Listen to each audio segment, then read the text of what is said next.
Assalamu alaikum.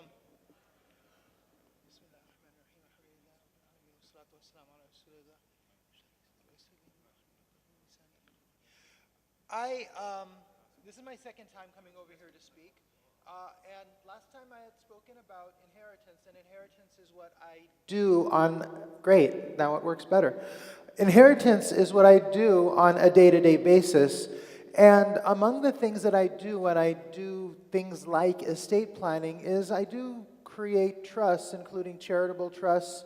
I advised charities within the Muslim community. I've also served in a capacity of a board member, and I've been involved with nonprofits in various types of capacities, including advising donors and such.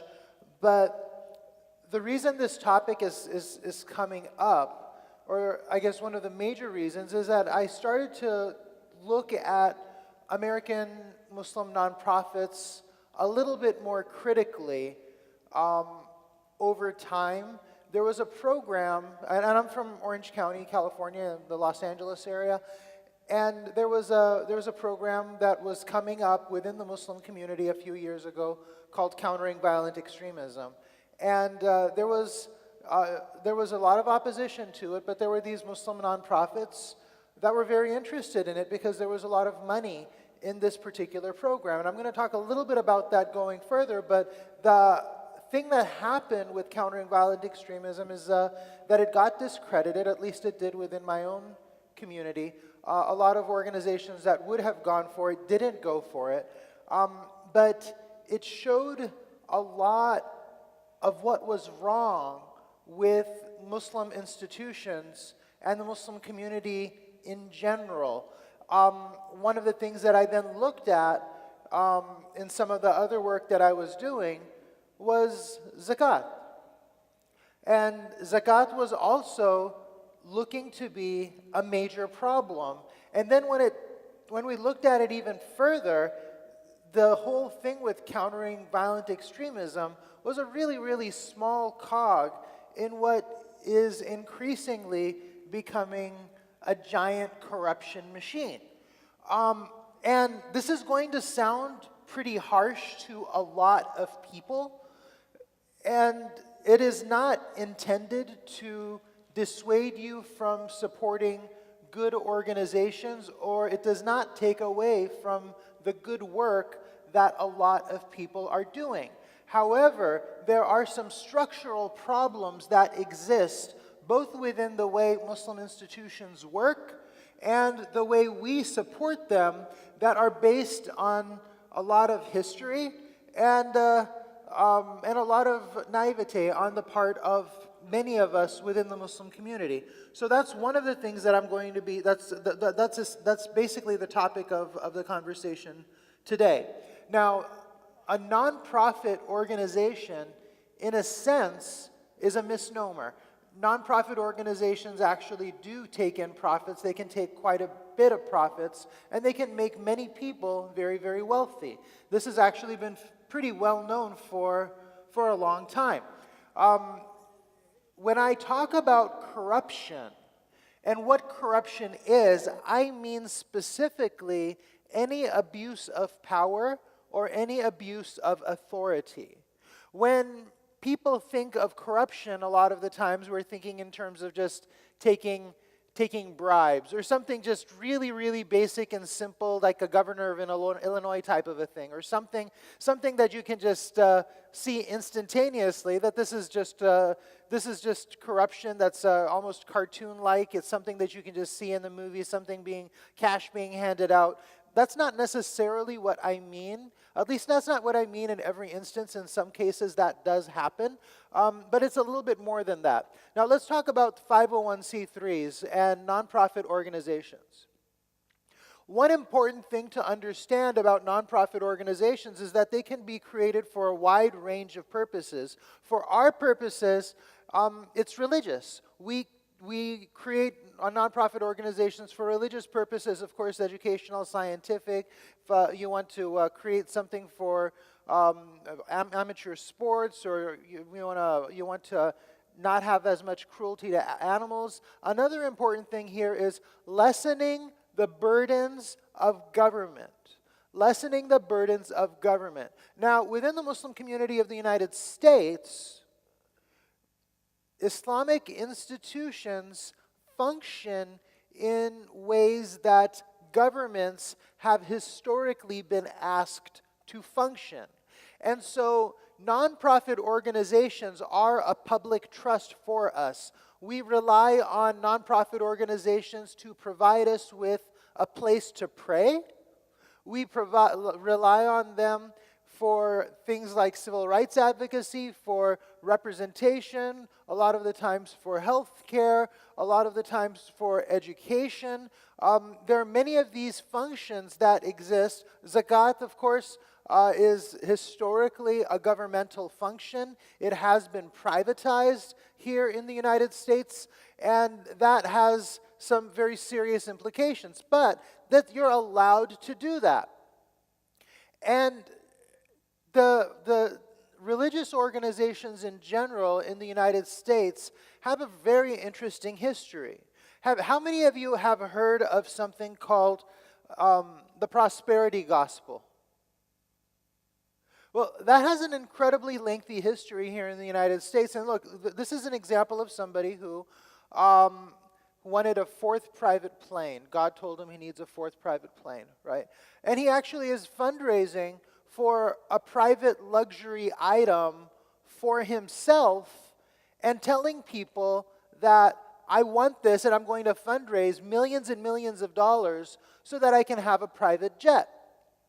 And in many of these communities, evangelical Christian communities, where you have people who preach something along the lines of the prosperity gospel or the seed gospel, or it has a number of different names, where the notion that you are primarily in the business of having religion enrich yourself, and it's not something that you're hiding. It's not some secret thing. It's just part of the theology. It's part of the theology that you're supposed to take money from people who want some favor from God, and they want some favor by giving money to somebody who is very wealthy already and making him more wealthy, and that's going to increase your position as well. And if you're poor, it's because something essentially is wrong with you. And I am simplifying the gospel, and of course it has a fairly long history, but there is a lot of ability for abuse of people, abuse of religion.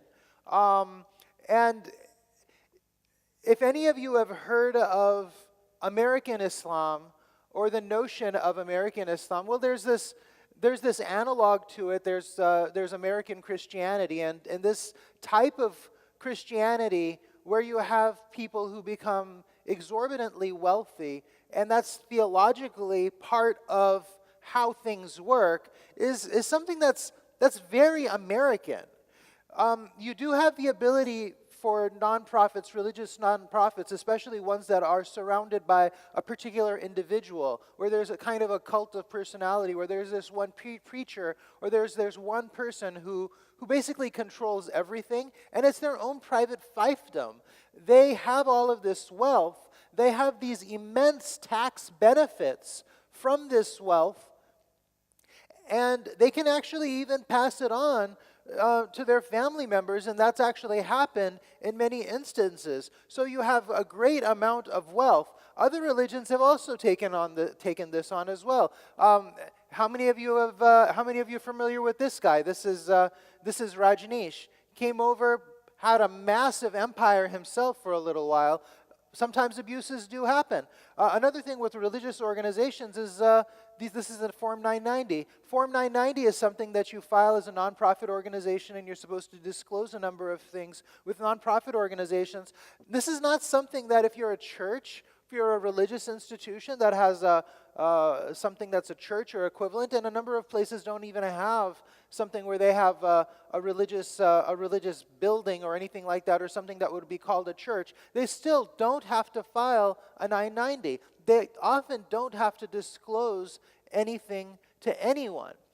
One of the other things that you get as being part of this this system, you can become there've been many exposés about this. This is very well known about religion and how it is practiced in the United States, how it is that people who are running religious institutions can take advantage of their followers, how they can acquire immense sums of money, and they can also acquire immense amounts of political power.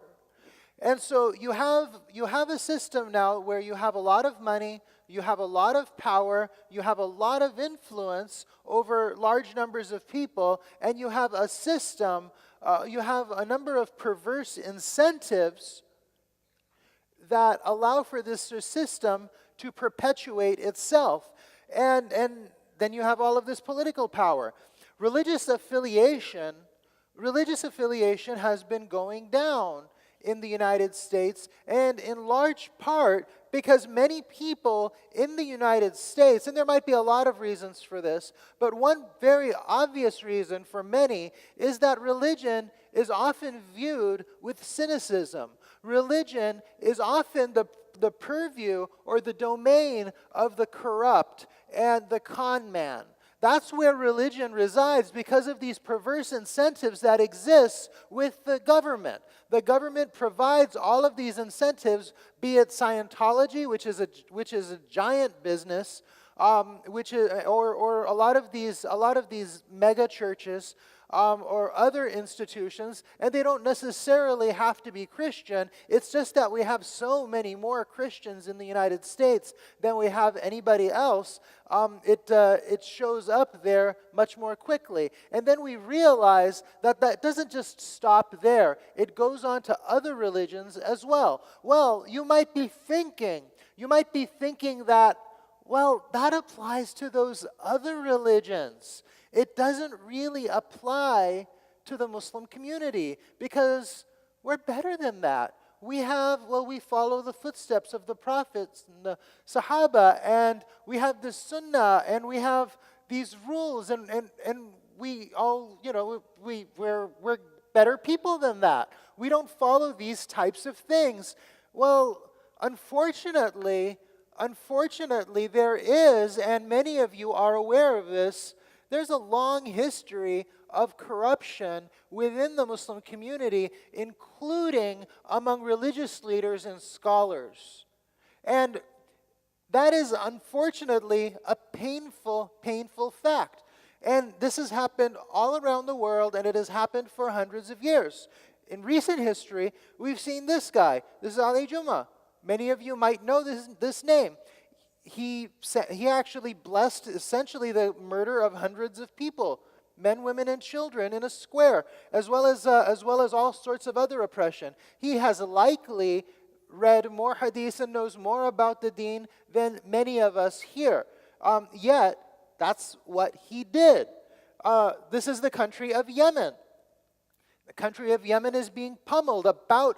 There's been a report about 56,000 people were killed there, a cholera epidemic. About 2,000 people are dying every single month. This is being perpetrated by other Muslims on an entire country. Here we have a former president of Pakistan sentenced to a few years of corruption. Well, this is not that big of a deal. In Pakistan or other countries within the Muslim world, it's relatively common to see this, just like it's relatively common to see Illinois governors being arrested for corruption charges. That's just part of life. But we normally don't think of that as being that big of a deal. It just happens. Here's another one. We have a prince in Saudi Arabia. Prince in Saudi Arabia takes a $2 billion kickback for an $80 billion arms deal. When he gets called out on it, he's like, yeah, what? So what? I do that thing. That's we have a country. We own this country. So what? No big deal. It isn't a big deal. It really isn't. That's just the way the system works. Now, here's the other part. We have this system of corruption that's built in to the American religious tradition. We have Muslims overseas, because we always look over there and how bad things are over there. We don't necessarily look at ourselves, right? We don't necessarily think of ourselves as being like that. And so there's this notion out there called, we should call it American Muslim exceptionalism. Just like the United States itself thinks of itself as being exceptional in the world, we are pristine, we are incorruptible, beautiful. People outside of the United States, Europe, Asia, Africa, these places are really corrupt, right?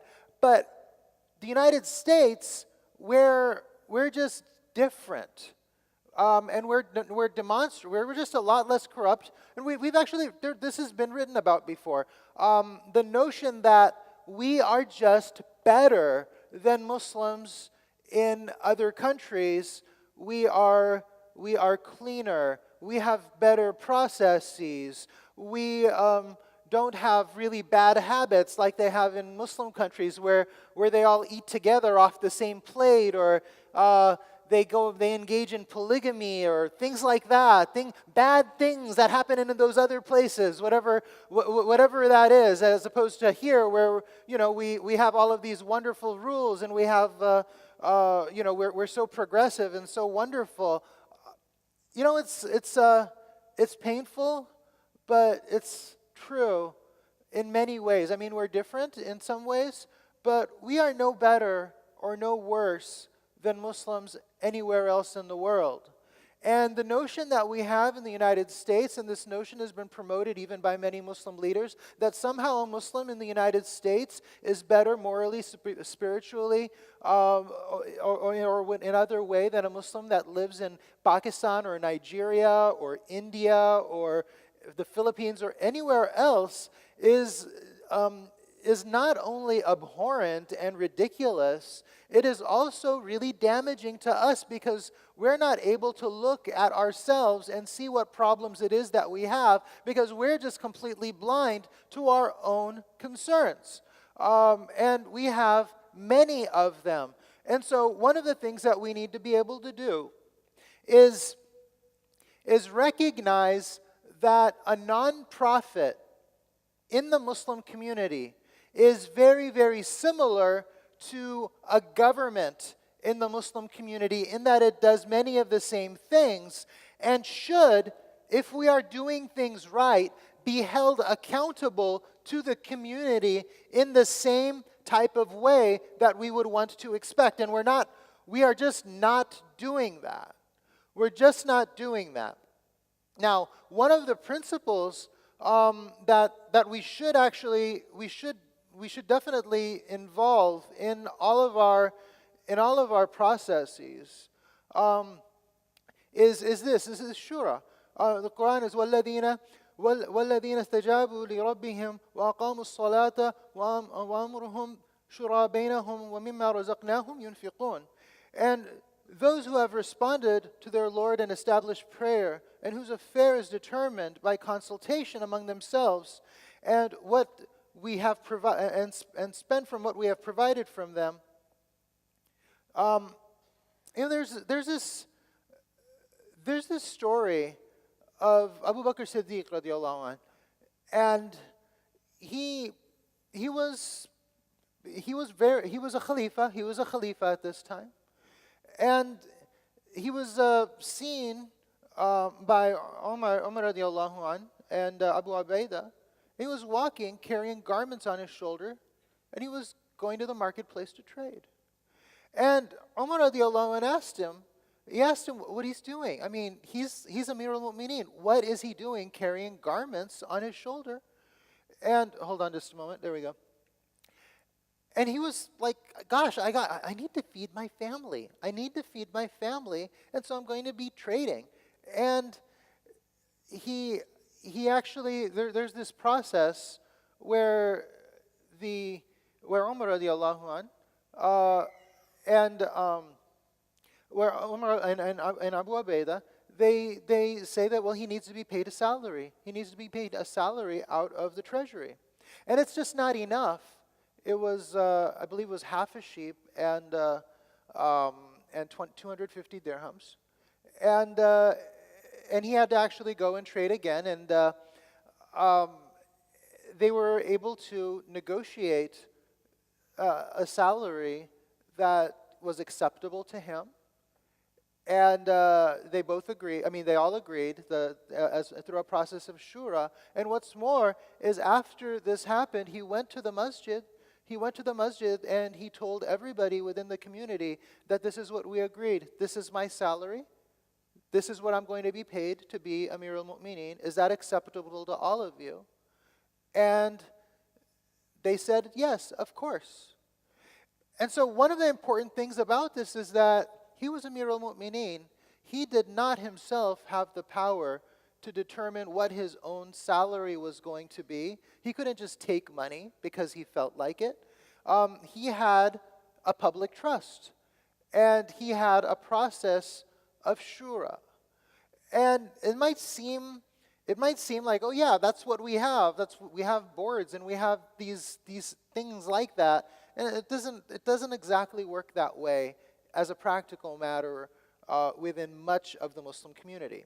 And so there are a couple of different kinds of corruption in broad sense that I'm going to be discussing. And these are just terms that, these are my own terms. There are other terms that get used out there. But one is this de jure type of corruption, or corruption that's just done by right. And you think about it, you have a king that owns the land, owns all the people there. It's his own realm, and he can do whatever he wants. But he's a benevolent king, and so he handles the people's assets and does everything correctly, and that's possible. But if you give anybody too much power, you're just asking for trouble. And so one of the places where we see this most often is, say you have a chief executive of an organization. Maybe it's an imam, maybe it's a CEO, maybe it's the founder, maybe it's somebody like that, and it's a 3-person board.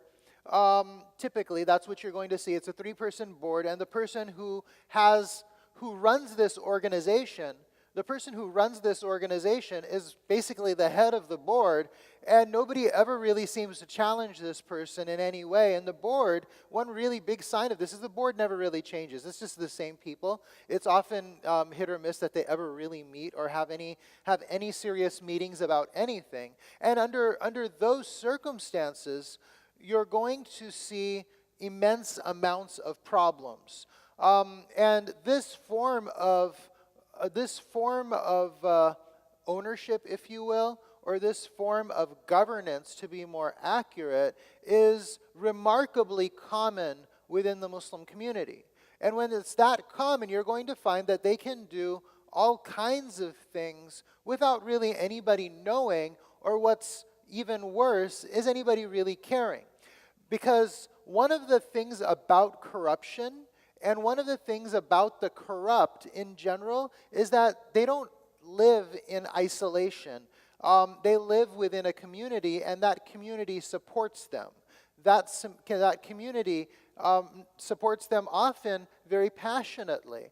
And they don't normally even care what's happening with the books or with the operations or anything like that. And this could have some major long-term problems. And that's how we get to a situation where somebody might just want to be able to flagrantly buy themselves a jet, which we haven't really seen yet within the Muslim community, but we've seen some pretty awful stuff. If you have been in virtually any Muslim community over the past 40 years, you've heard of this before, where you have a board of directors at a masjid, and this board of directors has some sort of a conflict with the imam who runs that masjid. And it could be about any number of things. But one of two things happens at the end of this, where the board either fires the imam or the imam leaves in a huff. And when either of those two things happen, assuming the imam doesn't get another job, they will typically see that there's a structural problem within the way boards are run, and these are unqualified people who don't know anything about masajid or being an imam, etc., etc. And the way things should really work is that the imam should open up his own masjid, and take his followers with him, take the donors with him, open something else up, sometimes just a few streets down. And the way this model will work is that the imam will be in charge of everything in a manner that is almost completely unquestioned. And that is the best way to run things.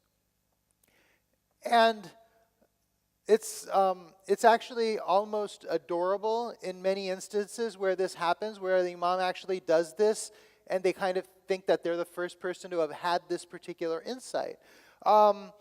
And it's not. And unfortunately, over the long term, and it's not just imam versus board conflicts. There's a subset within the Muslim community where this happens very frequently, where it's just one person who is a religious authority, even within a particular circle, and they have their own organization.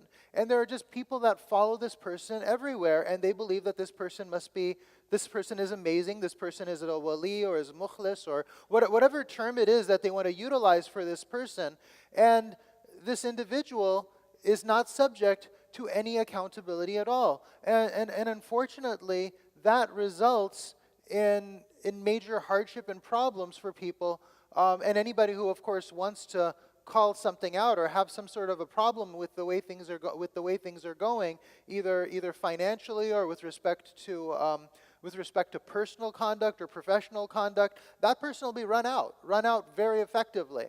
That's just because of the way the system is set up. And so it makes a lot of the people within an individual Muslim community complicit with the process of corruption. And we then decide that instead of utilizing shura, instead of having a system of accountability, instead of having transparency, we just need to trust this one person.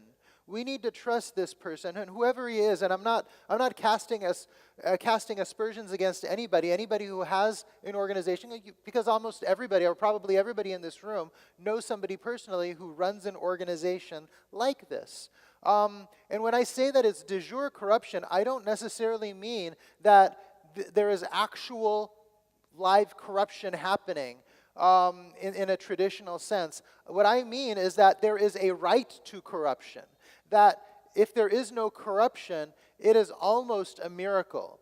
And that's a fairly common model. It's the model that exists in many Christian churches and many Hindu, Buddhist. I mean, there's a lot of religious traditions where you have a guru culture, where you have some traditional teacher type model, and everybody just sort of gravitates towards this person. That is not a public trust.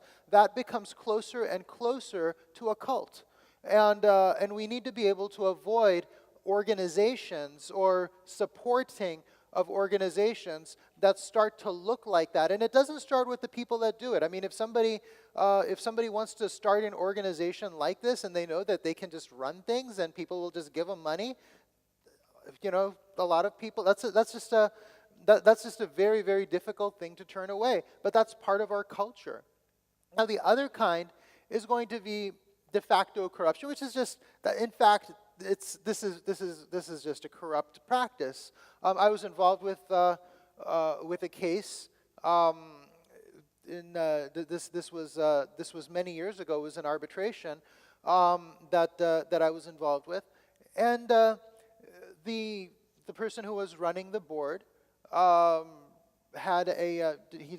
decided to sell a building that the masjid owned, and they sold the building. But what they did was they hired a real estate agent, and they arranged for a kickback of a large portion of the commission to this board chair's daughter who lived overseas and wasn't really involved with the transaction.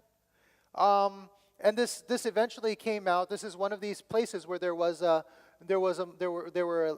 elective board. There was some semblance of accountability in this, and that's how we know about it. But there was just corruption, and there was a board that was there. That was just asleep. In some ways, you are not going to avoid corruption no matter what structure you have, because anytime you give some people some level of responsibility, and people will become weak. They will decide that they're going to test their limits, and if there is a system in place that will hold them accountable, the community is better off. There are other situations, and this is where I came across this particular topic, and that's countering violent extremism.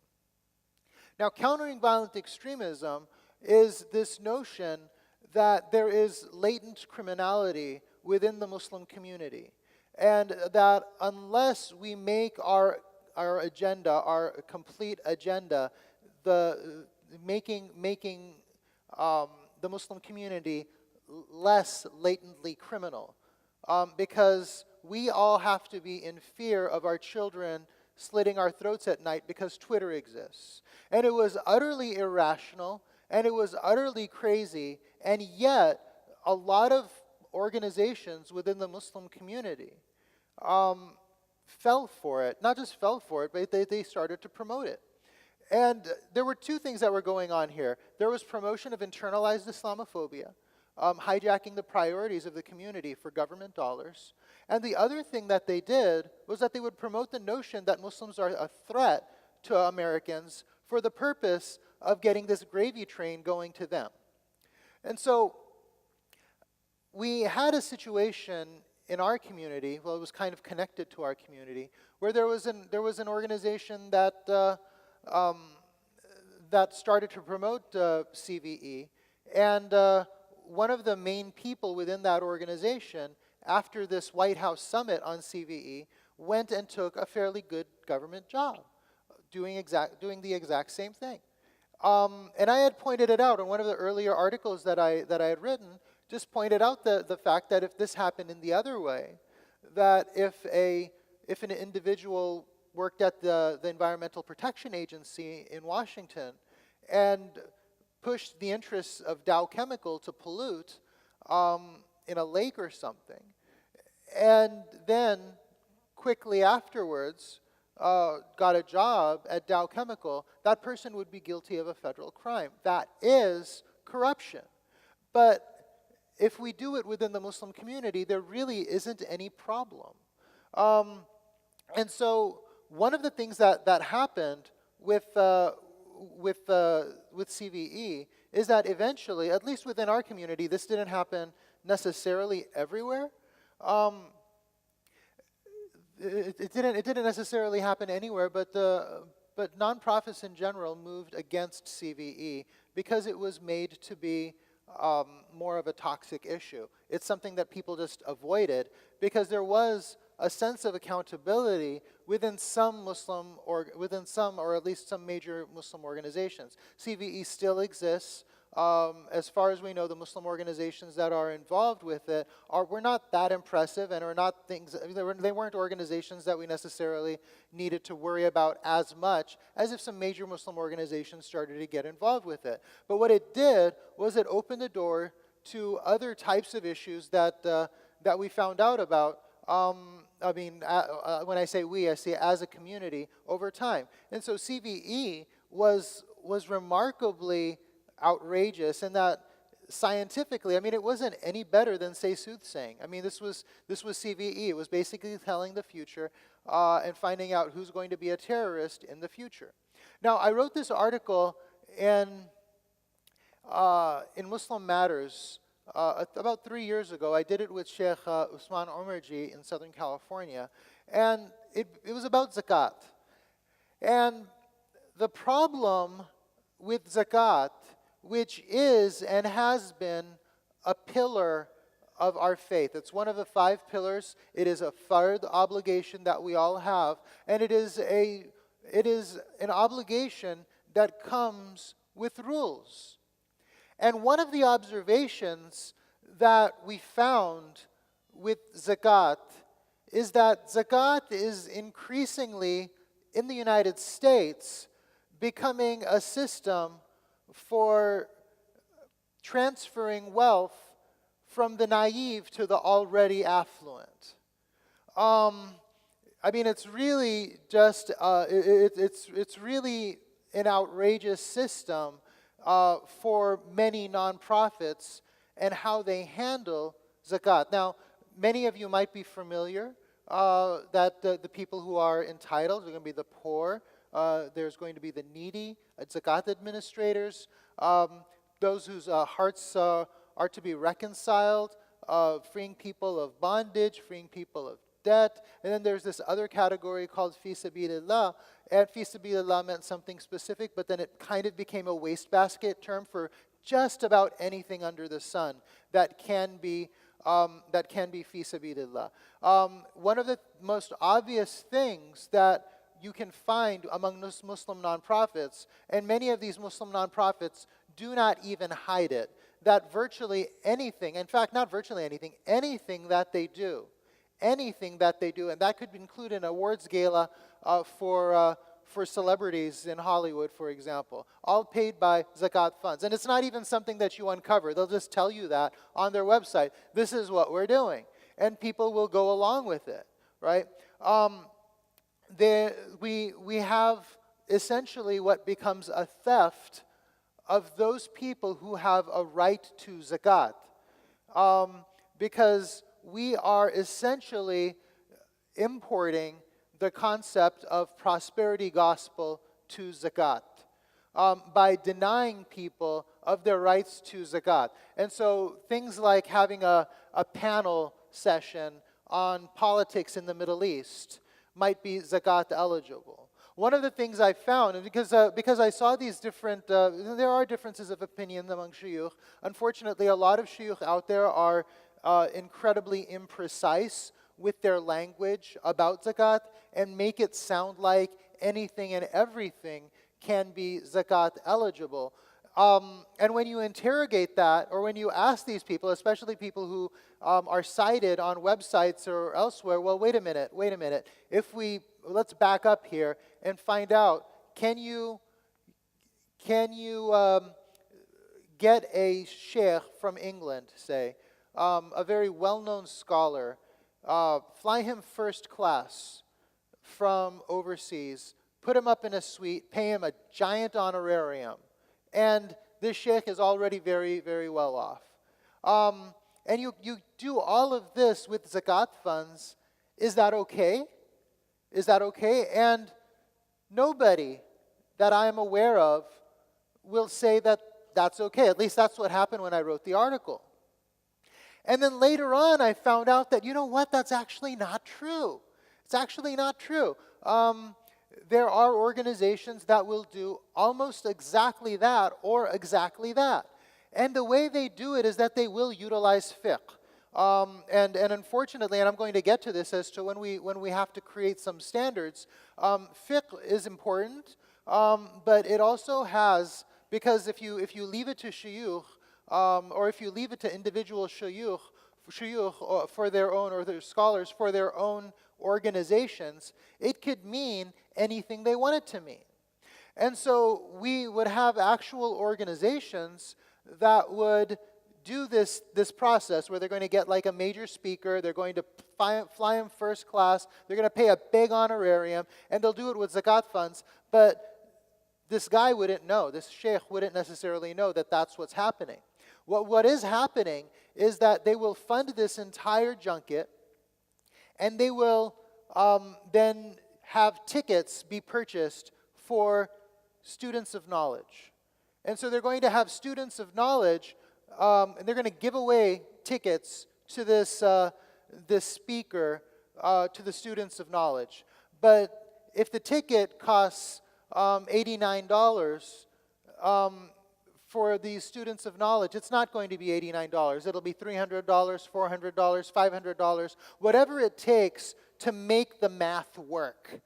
And so what they're really doing is what they're going to say is that we gave this zakat to students of knowledge. In reality, they gave inflated price tickets to someone for the purpose of this junket. And there are many other things. I mean, virtually any type of program, any type of thing that is a priority to the nonprofit organization, because almost all Muslim nonprofits take zakat money. not all Muslim nonprofits distribute anything to the poor, to the needy, etc. Many Muslim nonprofits are essentially self-licking ice cream cones, meaning that their main purpose is to sustain themselves and their own organizations. And many people, many Muslims are just fans of these organizations. Somebody comes and gives a sweet speech, says something very nice, people donate. People just donate. They don't necessarily care about what's happening in the back end. And so an organization like this, for example, will just say that they're zakat eligible. And I picked on this organization for a particular reason. They're an organization that I've written about somewhat extensively, but they have a process, but they're not unique. And one of the most interesting things about this group is that they're kind of transparent. They'll actually tell you that everything that they do is zakat eligible, including things like the celebrity junkets, things like that. All of this is zakat eligible, and that's just how the system works for them. Even if it is not. Many things that nonprofits do are not zakat eligible. One thing about the zakat issue is, at a minimum, if there is an organization that just says our donations are zakat eligible, but they don't have any way of differentiating zakat eligible from non-zakat eligible, there's something very seriously wrong with such an organization.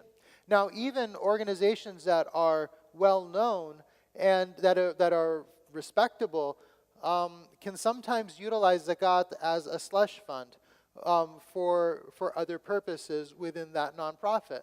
And there are, unfortunately, as best as I am aware, no standardized accounting standards for how zakat money should be handled. There are justifications that people give to themselves about this opinion or that opinion or what have you. And then unfortunately what happens is that zakat becomes utterly meaningless.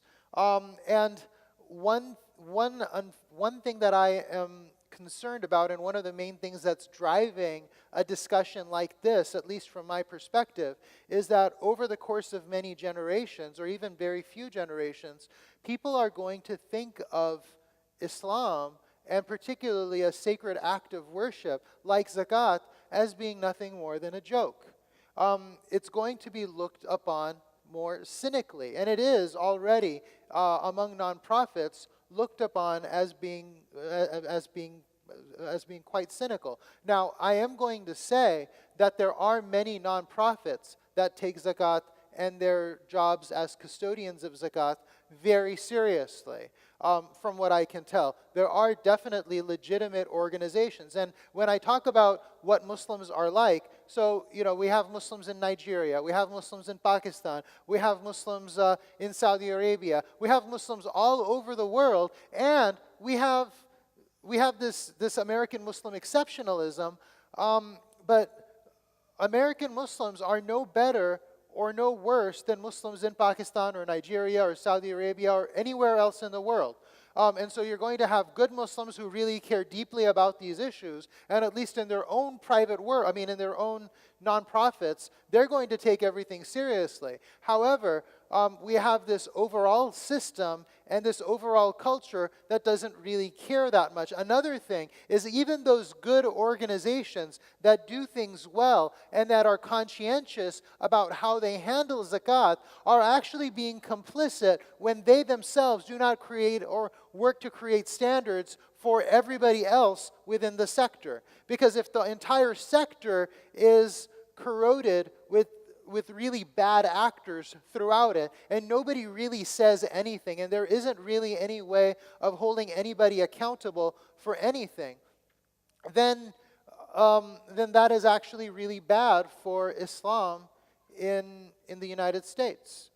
And so there are other things that come up, and one of the issues of corruption that I'm actually not going to be addressing very much at all are some of the scandals that happen. And some of the scandals that happen, or the way things might actually blow up within the Muslim community, is often either because there isn't really much of a board, or the board is kind of asleep, or they're not maintaining very good standards. That's what happens, at least frequently. Sometimes people just make mistakes. We are human beings, and we have we all have some faults, and if we don't know that an employee is behaving badly or something, there might be other nuances to that. We don't necessarily know, but as long as the systems are in place, people will at least know that we are taking their worship seriously, we are taking our deans seriously, and our institutions support that. Here's one example of what happened in Illinois. There's some sensational thing here in Texas as well. I mean, and reporters come in on these types of things, and look, this is what happened, or that's what happened. We also might have additional scandals that might happen because, I mean, like I said, it's pretty much open season when it comes to nonprofits and religious nonprofits, but sometimes there are audits, and sometimes people do go too far, like Rajneesh or various other organizations that might go too far. One of the things that I actually was concerned about, because there were these discussions among Muslim nonprofits, people were really afraid when Trump got elected, that he's going to come after a lot of Muslim organizations. And my concern at the time, and it was probably a completely misplaced concern, is that you don't even have to go after Muslim organizations as being associated with the Muslim Brotherhood or whatever other scare tactics they might use. Maybe just go into their nonprofit practices, and you can probably do a lot of damage to Muslim institutions just by scrutinizing them carefully. One reason why that was probably misplaced is that Donald Trump himself had his own nonprofit, and he was running it in a manner that was incredibly corrupt.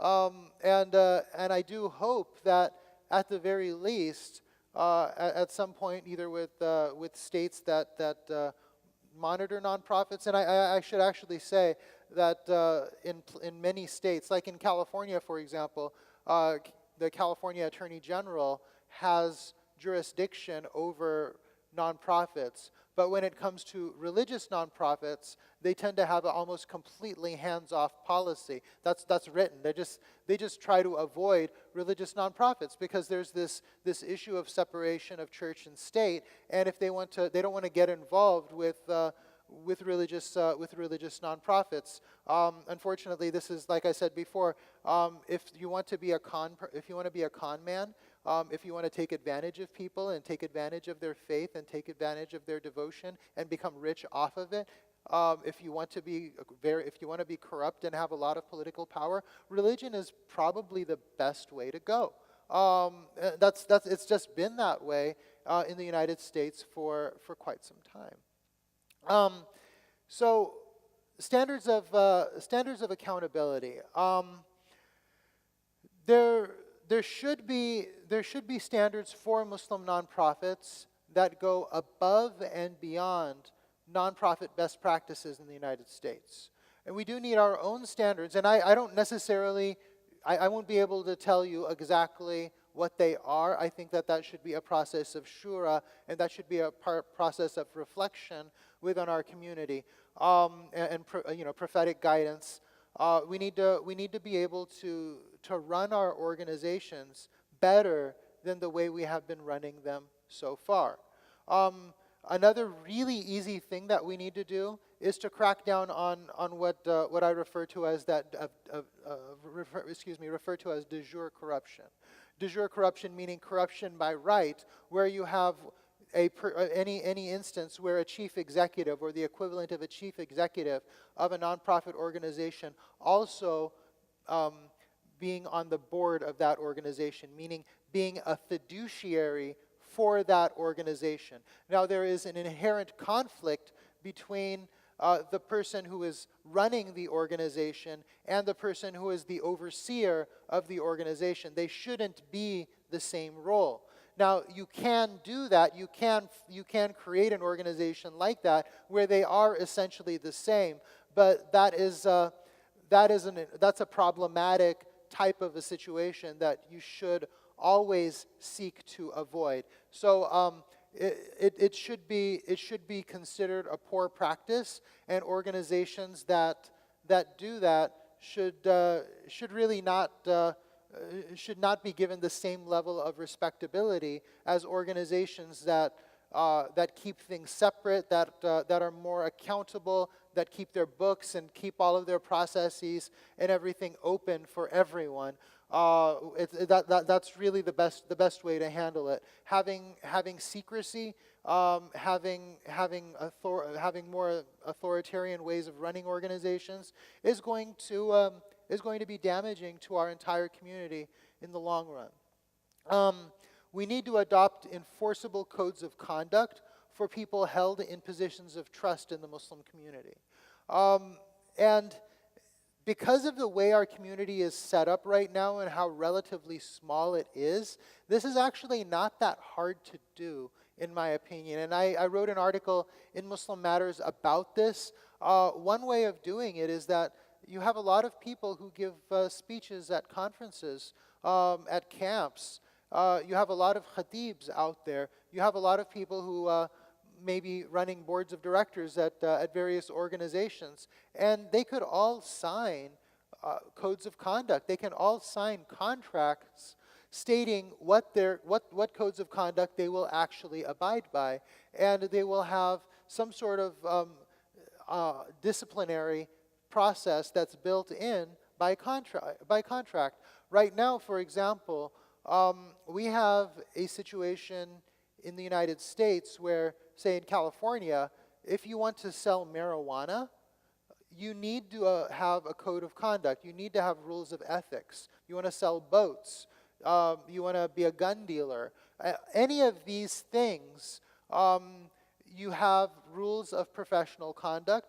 You have rules of professional ethics. You have a system in place. For shuyukh, for imams, there is absolutely nothing. It's really just the wild, wild west. And we need to be able to bring that under some level of control, because not having any rules or just having the ability to make up whatever rules it is that you want as you go along is going to be damaging to us in the long term.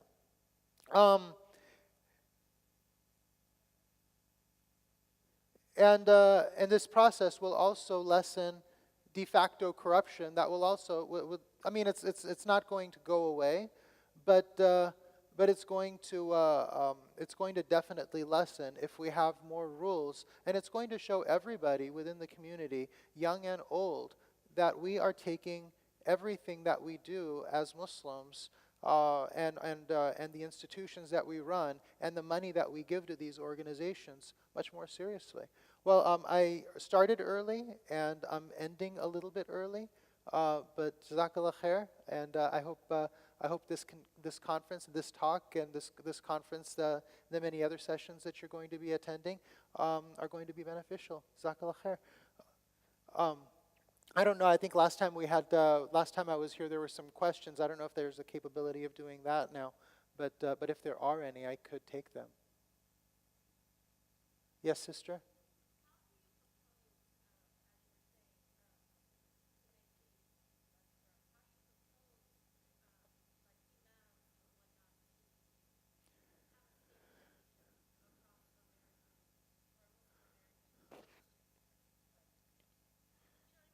Right.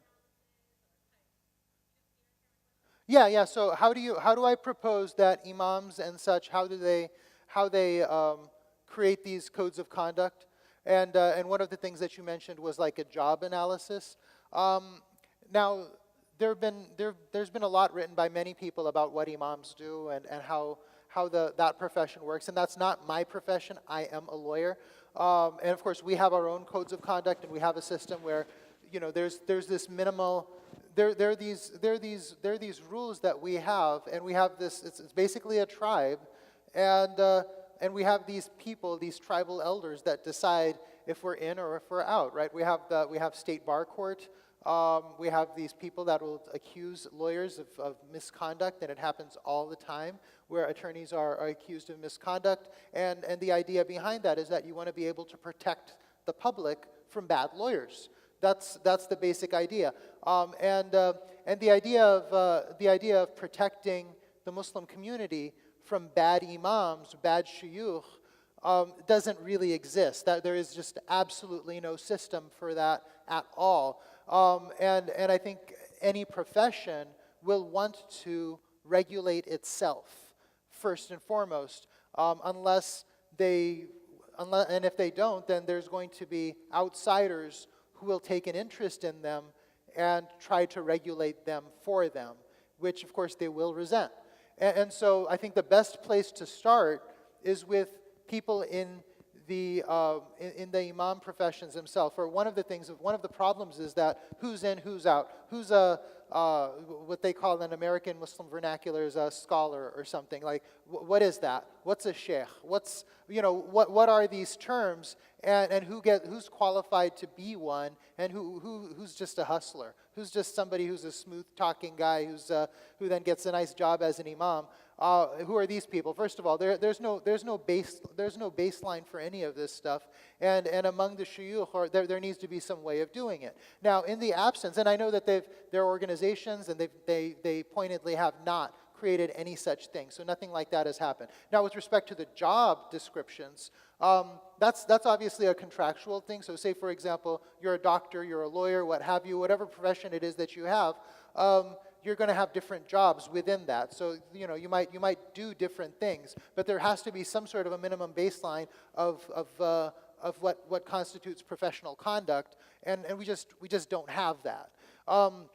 And that of course not just goes with them or imams. There are other people as well. Sunday school teachers. I mean, anybody who has a position of public trust within the Muslim community really needs to adopt some sort of code of conduct in order to make sure that we all have trust within the system. That if something goes wrong, there's a system designed to address those problems. And so we don't have rules, and we actually don't have accountability. And of course, before we have accountability, we have to have those rules in the first place. And if the imams or shuyukh don't want to regulate themselves, the other way is to have larger Muslim organizations potentially create some rules of conduct for everybody. And I think that would be a process that would be maybe difficult because of how many different organizations there are. But there are certain choke points, and there are some places where a lot of Muslims tend to go to, especially public figures and people who have positions of public trust. And it would probably be best to start there, because everybody needs to buy into this. Everyone needs to sign on. And more importantly is that Muslim consumers of Islamic lectures and of Sunday schools, of camps, people like that, they need to be more aware of what the standards should be, and they should insist that there be standards for what they're trusting their religious life, their family, all of these things to a particular process. They need to know more about it and be more educated about what that might be. And right now there just isn't anything. Did that answer your question, sister? Okay, was there anything else? No? There was somebody? Oh, over here, yes.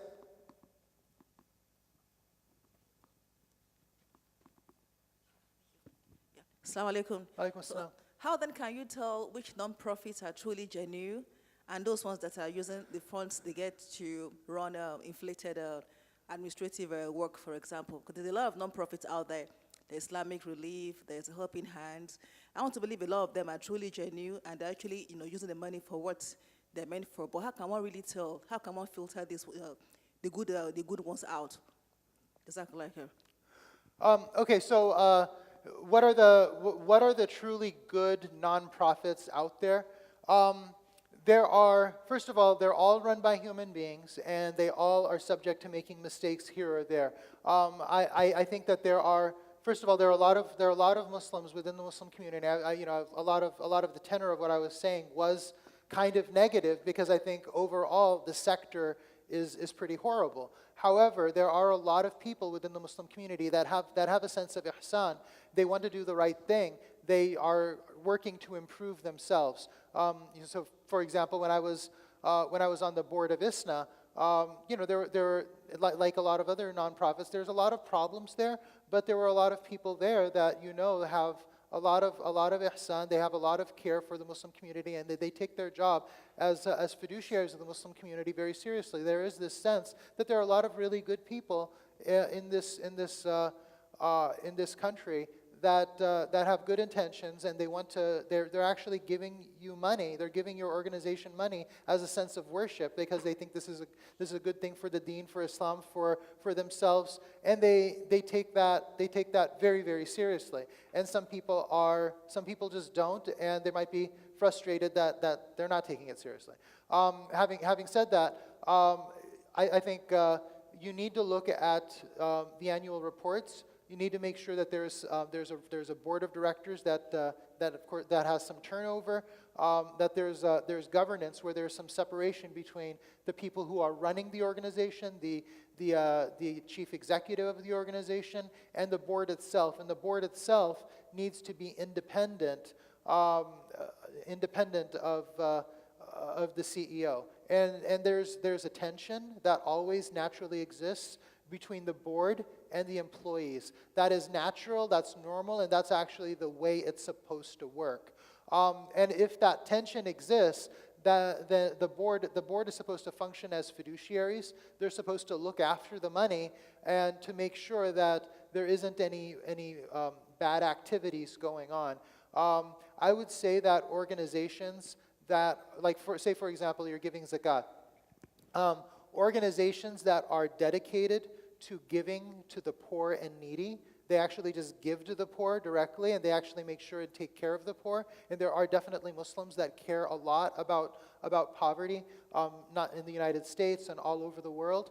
And they take that seriously, and they separate out zakat from other types of assets. I think that's a very, very good start. When you see an organization like that, and you really need to get into the weeds of the organization, find out, not just know you, like you, trust you. You know somebody, they give a good speech. A lot of the times people get hired, they get paid thousands of dollars to give a really, really nice speech, but they don't really know what's going on with the organization. You need to actually know the organization and make sure that this money that you're giving in zakat, this is a right of the poor, this is the right of the needy. And that the nonprofits, which unfortunately, religious nonprofits can be kind of a shady sector, but among that type of a sector, there are some really good organizations, and I think until we have some standards, unless we actually clean up the sector, you're going to have to do your own due diligence for each organization. And just because the organization was great last year doesn't mean it's going to be great 2 years from now, 3 years from now. So you need to constantly relook at that. I believe I am about out of time, but if there's another question, I'll take one more. There's one over here.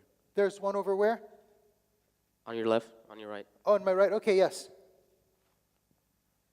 So in the Muslim world, is there no outside governing body that designates zakat eligibility, or like there's organizations that verify halal certification. There's no outside governing body that looks at organizations and groups and designates zakat eligibility for them? So the question is about whether or not there's some sort of like halal standards, and I think that the halal standards thing, obviously there are several different organizations that do halal certifications. Generally speaking, the way it works with nonprofits is that they have their own individual standards for how zakat is spent. And many nonprofits will just say anything and everything. We're just zakat eligible because everything is fi sabilillah, which is just, like in my article, it's just the kitchen sink. So there really are no standards because everything that the nonprofit does is good and beneficial and godly and wonderful. And so they create their own standards. I've seen a situation when I wrote my article about zakat, there was one organization that said that everything we do is zakat eligible, and we got a fatwa. And I said, what was the fatwa? Where's the fatwa? Can I see it? No, you can't see it. Well, who wrote it? Well, that's a secret. And this was a major nonprofit that said that they were justified by by essentially a secret fatwa. So another one was just the executive director of the organization says that we support the poor because we lobby for poor people, even though there might not be any evidence of that. But that's just what they said. And so these questions, of course, need to be interrogated. They need to be interrogated by an outside person. But what happens with nonprofits in general, because they rely heavily on public figures, a lot of them are very likable, charismatic public figures, and people just it's just know you, like you, trust you. So it's this is a good person. He's a good brother. I'm just going to trust him with my money, and that's it. I mean, this is unfortunately where Islam and our worship and such just becomes a joke. I mean, we wouldn't pray on a soiled carpet, but when it comes to zakat, there are virtually no rules at all, and there really should be some standardization of what is acceptable and what is completely out of bounds when it comes to zakat. Otherwise, zakat just does become it does become a prosperity gospel scam, which is unfortunately where it stands at the moment. Anyway, Jazakallah khair. I think that's it for my time, and inshallah, I'll be around if anybody wanted to discuss these issues further. I'll be happy to.